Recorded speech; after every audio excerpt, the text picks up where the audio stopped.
हमारे कल्पनाओं से भी बड़ा है। हमें तो पता ही नहीं कि हमारे ज्ञात ब्रह्मांड के परे क्या है। उसे तो छोड़िए, हमें तो हमारे ज्ञात ब्रह्मांड में मौजूद वस्तुएं भी पूरी तरह ज्ञात नहीं है।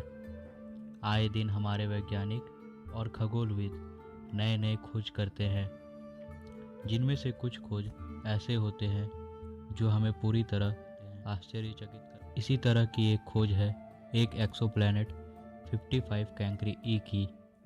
अब किसी एक ग्रह की खोज वास्तव में आश्चर्य करने के लिए पर्याप्त नहीं है, परंतु 55 कैंकरी ई वास्तव में कुछ असामान्य है, जिसके कारण इसे वैज्ञानिकों ने डायमंड प्लैनेट का नाम दिया है। 55 कैंकरी ई को हीरे से बना ग्रह माना जाता है। यह सच है या नहीं, इस पर तीव्र बहस छिड़ी हुई है। आइए जानते हैं डायमंड प्लैनेट 55 कैंकरी ई के बारे में।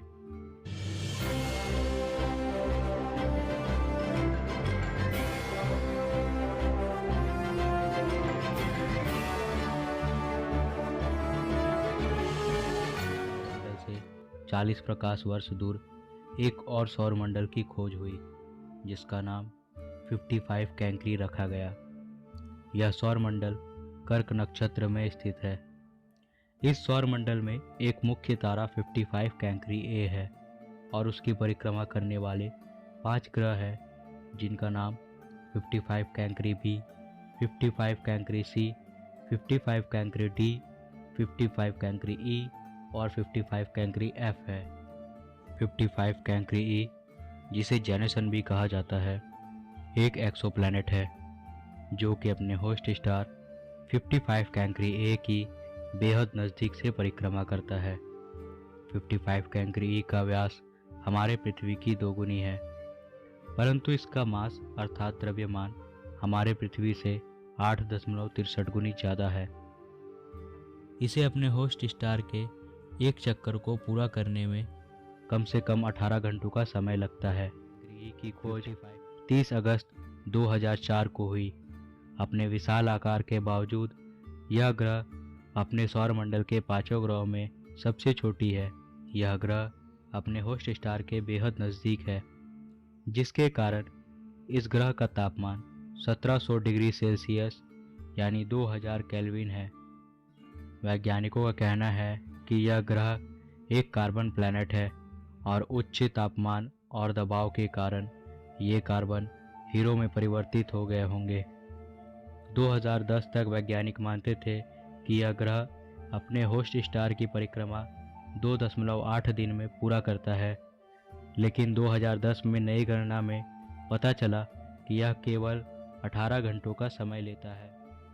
जहाँ तक ग्रह की विशेषताओं का संबंध है, शुरू में वैज्ञानिकों का मानना था कि 55 कैंकरी एक छोटा सा गैस का गोला है।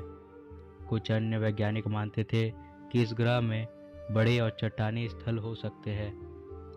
2010 के ऑब्जर्वेशन से पता चला कि दोनों एक्सोप्लैनेट 55 कैंकरी ई और उसके होस्ट स्टार 55 कैंकरी ए में ऑक्सीजन की तुलना में कार्बन अधिक था, और वैज्ञानिकों ने अनुमान लगाया कि ग्रह के पूरे मास का 1/3 भाग कार्बन से बना हुआ है। यह माना जाता है कि ग्रह के कार्बन के जारी दबाव और अंदरूनी तापमान के कारण हीरो के रूप में होंगे। 2011 में वैज्ञानिक ग्रह के घनत्व की गणना करने में कामयाब रहे और गणना के आधार पर उन्हें विश्वास हुआ कि एक्सोप्लैनेट वास्तव में एक वाटर प्लैनेट है। गणना ग्रह के पारगमन के दौरान किए गए थे, परंतु इसी ऑब्जर्वेशन के दौरान वैज्ञानिकों ने पाया कि इस ग्रह में हाइड्रोजन का पूर्ण अभाव है। इससे एक नया सिद्धांत सामने आया कि इस ग्रह में वाष्पशील कार्बन डाइऑक्साइड है, ना कि हाइड्रोजन और जल।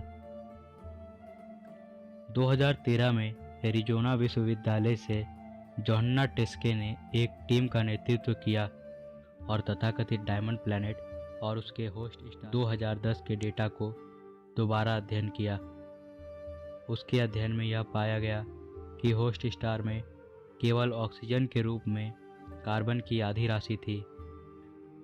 टेस्के और उसके टीम के निष्कर्ष के अनुसार होस्ट स्टार में कार्बन की तुलना में 25% अधिक ऑक्सीजन मिली।